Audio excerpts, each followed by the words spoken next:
And one last thing for this screen, you'll notice that we have that white background again. We need to change the background to the same as the reference, and this is this gray.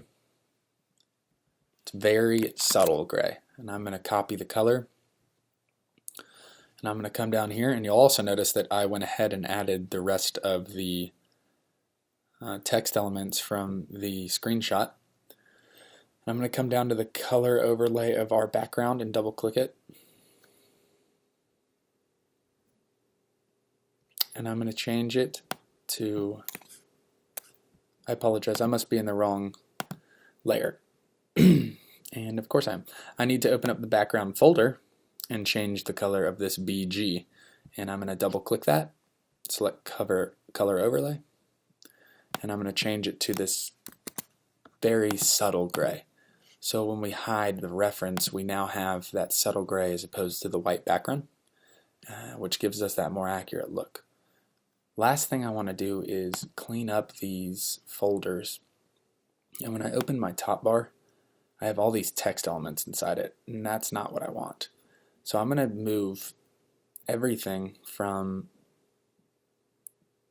the search field down, so all these text elements, all the way down to search. I'm going to select all of them by selecting one end and then holding shift and selecting the other.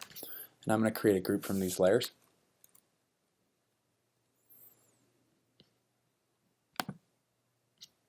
Oops.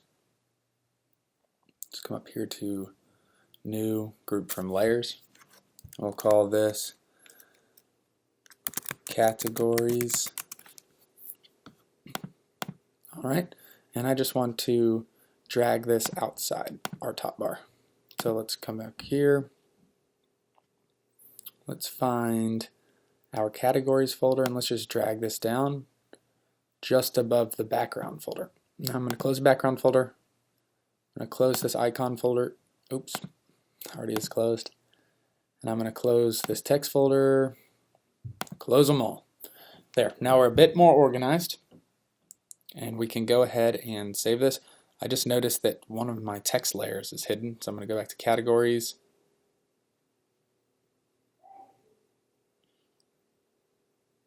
I'm not sure where this photography layer went.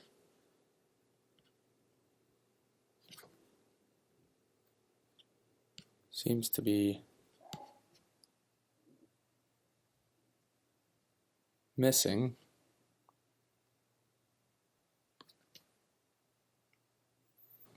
And I just realized that the photography layer is not showing because if you look really closely, the color is the gray. So let's grab our text tool, hover over here where we know it is until this changes.